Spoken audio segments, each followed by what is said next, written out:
Salut, j'espère que vous allez bien, parce que moi je vais super bien.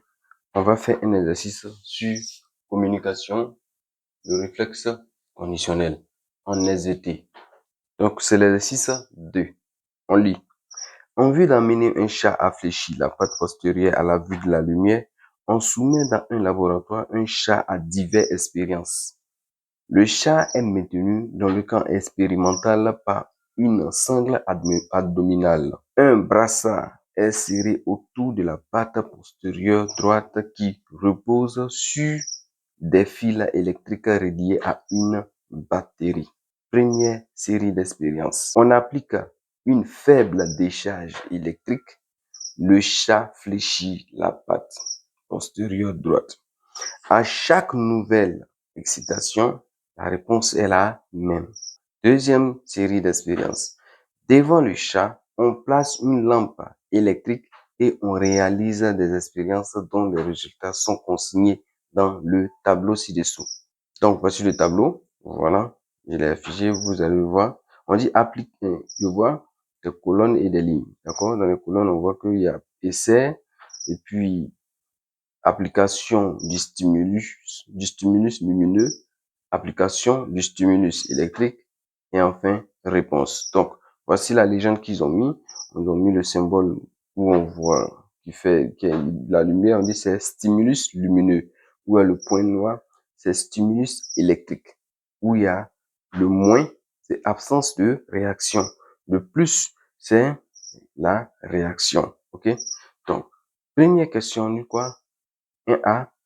Nommer la réaction observée dans la première série d'expériences. Donc, on va répondre ainsi de suite. On nous demande de faire quoi? De nommer la réaction dans la première série d'expériences. Or, la première série d'expériences nous dit quoi? Nous dit que on applique une faible décharge électrique.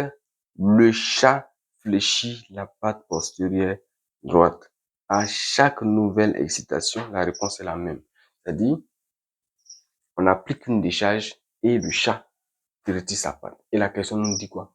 De nommer ce type de réflexe. D'accord? C'est ce type de réaction.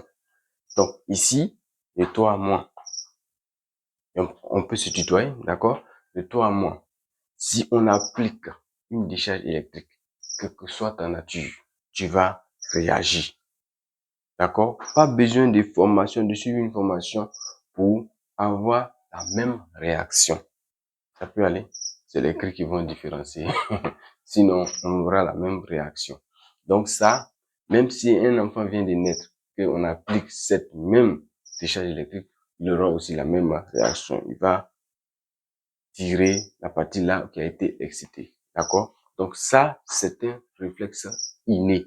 On n'a pas besoin de formation pour ça. Ça peut aller. Donc c'est ce que nous allons répondre. Donc 1A, on dit nommer la réaction. Donc on va dire quoi? La réaction observée dans la première série d'expériences est un réflexe inné. D'accord? Donc, 1A.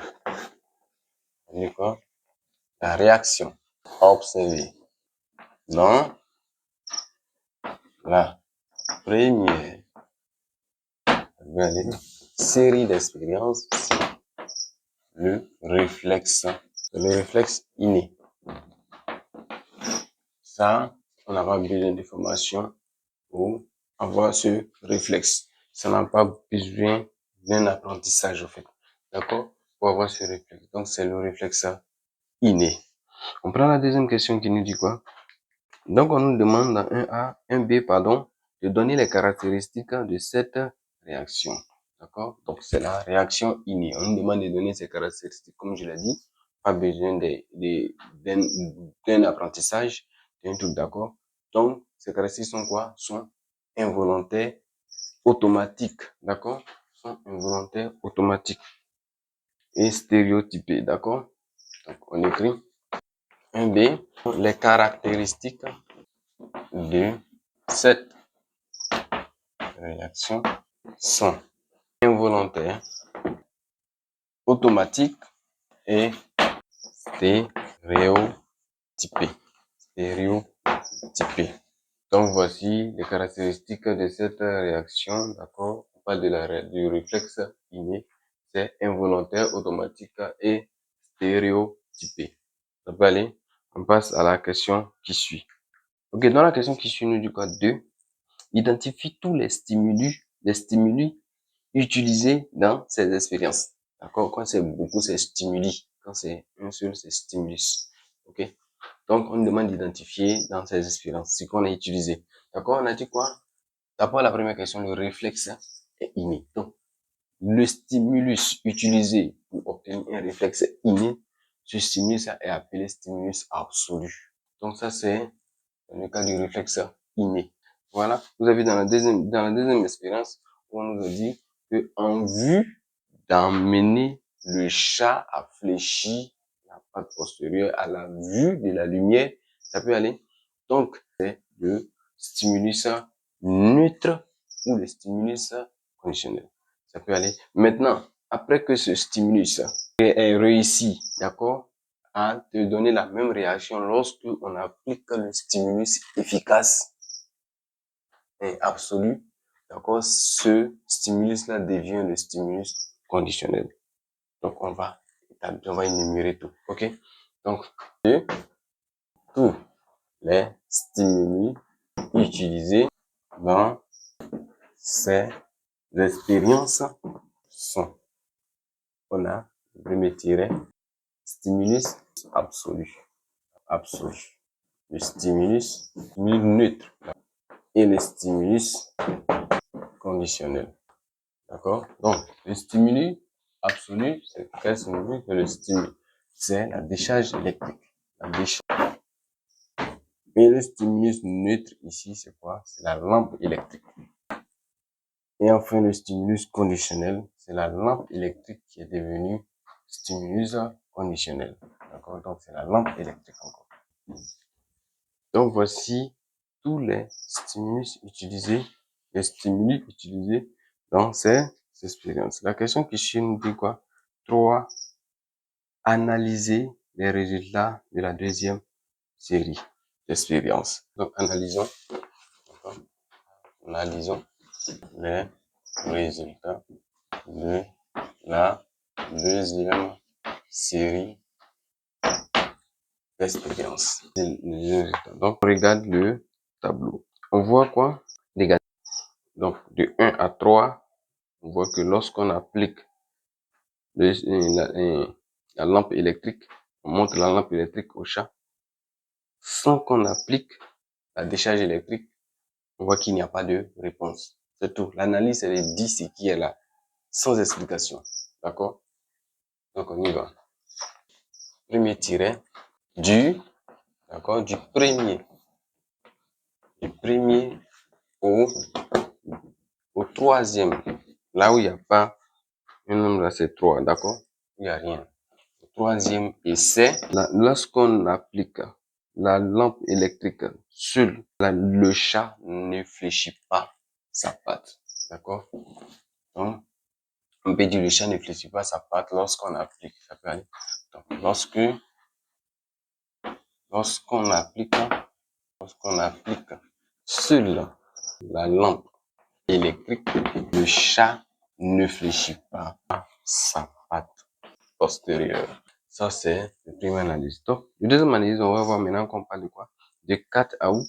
On voit que de 4 à 8, d'accord? Du quatrième essai au huitième essai, on voit qu'on a appliqué les deux stimulus. Vous voyez bien, un signe dans les deux stimulus. On a appliqué les deux. Et on voit que dans chaque colonne, on a appliqué les deux, on voit qu'il y a réponse, d'accord?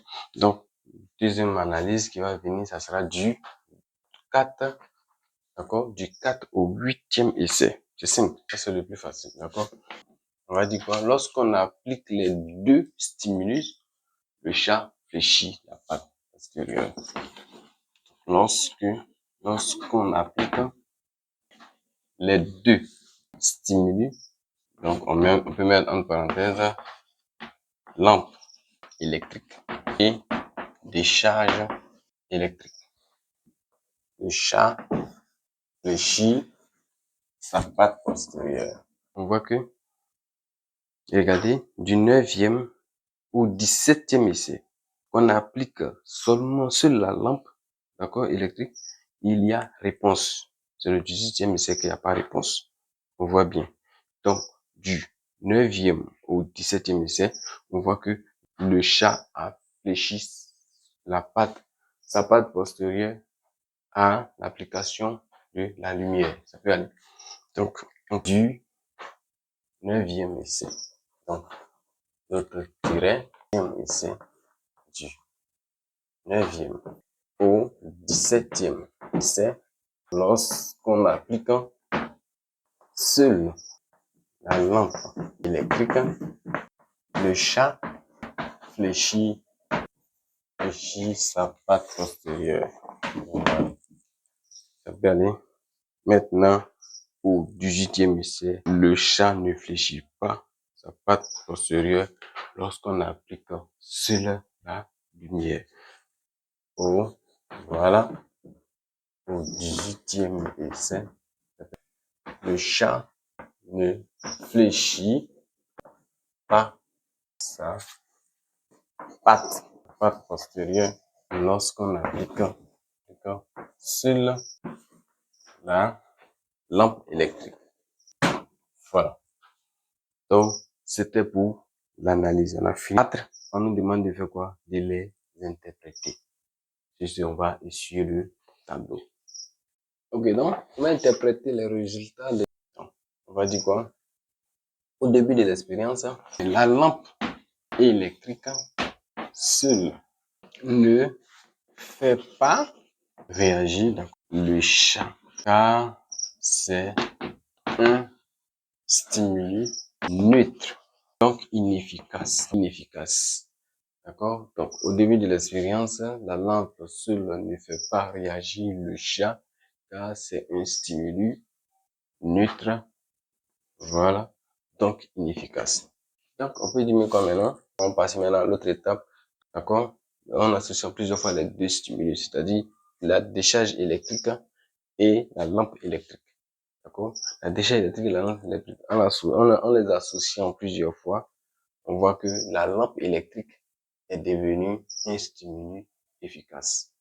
Ça peut aller. Donc, il est devenu un stimuli efficace. Donc, un stimuli conditionnel, puisqu'il était obligé de subir un apprentissage. Donc, il est conditionnel. Certes, il est efficace maintenant, puisqu'il fait réagir, mais il est conditionnel. Ça peut aller.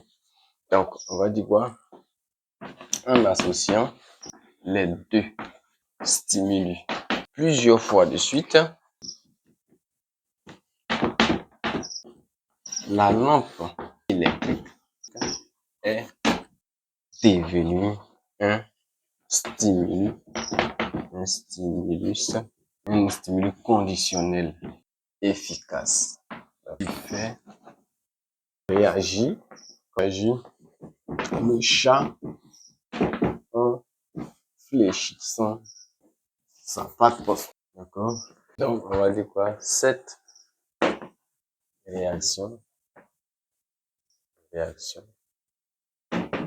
est appelée réflexe acquis ou conditionnel. Voilà. D'accord? Ok, on termine maintenant avec la partie où on dit 18e étape. Qu'est-ce qui s'est passé là-bas? Après plusieurs essais, on a vu qu'après plusieurs essais, où on a appliqué, où la lampe seule faisait réagir le chat, après plusieurs essais, on a constaté que la lampe, après plusieurs essais, on remarque que la lampe seule ne provoque plus chez le chat une réaction, car le réflexe acquis a disparu. Vous voyez, on a interprété tout ensemble. Donc, au début de l'expérience, la lampe électrique seule ne fait pas réagir, d'accord, le chat, car c'est un stimuli neutre, donc inefficace. En associant les deux stimuli, c'est-à-dire on a pris l'autre étape où on a mis les deux, puis il y avait une réponse. En associant les deux stimuli plusieurs fois de suite, la lampe électrique est devenue un stimuli conditionnel efficace qui fait réagir le chat en fléchissant sa patte postérieure. Cette réaction est appelée le réflexe acquis ou conditionnel. Oui, on a mis tout ensemble. Après plusieurs essais, on remarque que la lampe seule ne provoque plus chez le chat une réaction car le réflexe acquis a disparu. D'accord? Ça, c'était bon pour l'interprétation.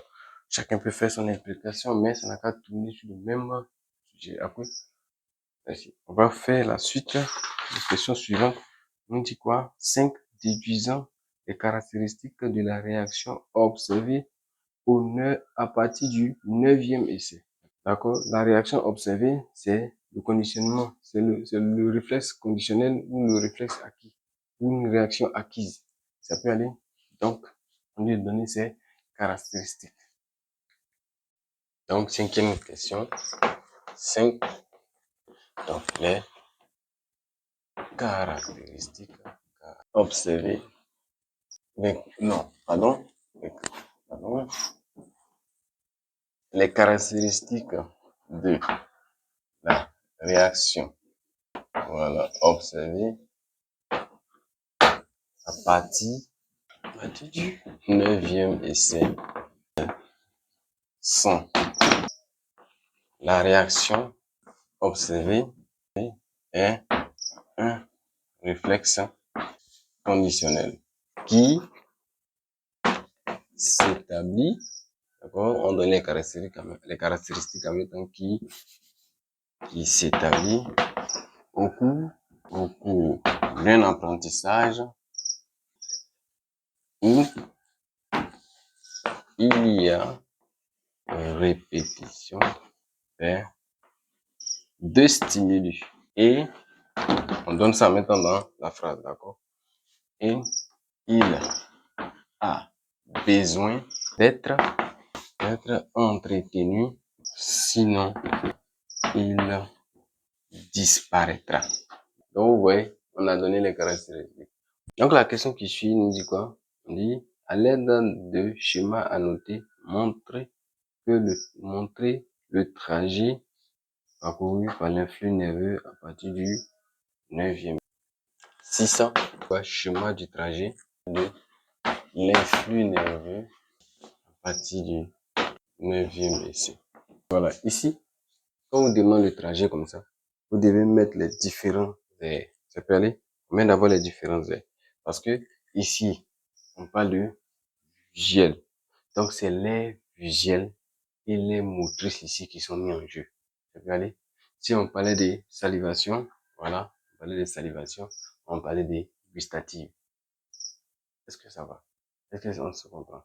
Mais ici, on parle de air visuel et air motrice.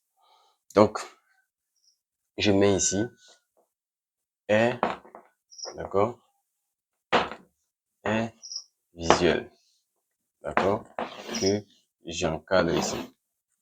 Et je mets ici air motrice,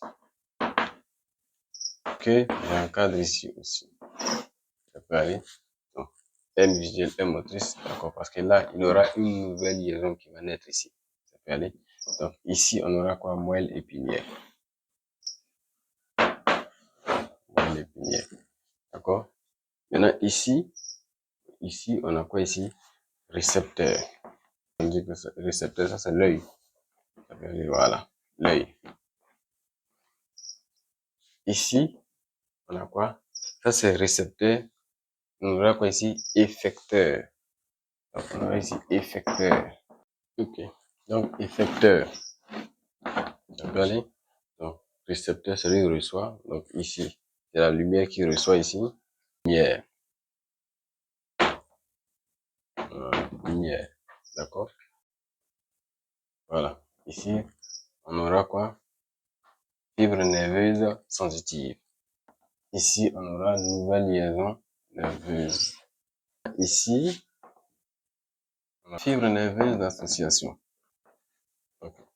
D'accord? Voilà. Une nerveuse d'association. Ici, on aura fibre nerveuse motrice. Même si on ne voit pas écouter. OK? Donc, voici un peu l'effecteur. L'effecteur, lui, c'est le muscle.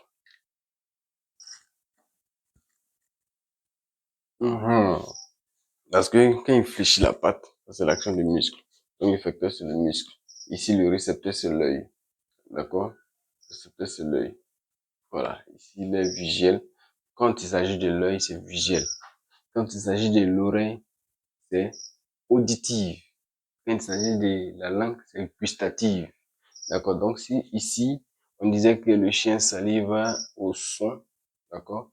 Au son, on va dire quoi? On va parler des haies gustatives et haies auditives.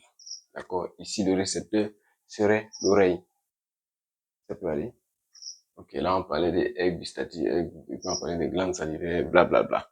Mais ici, c'est différent. Donc, il faut connaître cette différence. Donc, on va dire quoi ici? Trajet de l'influx nerveux. D'accord? Voilà. Donc, je pense que c'est tout pour l'exercice. À la prochaine.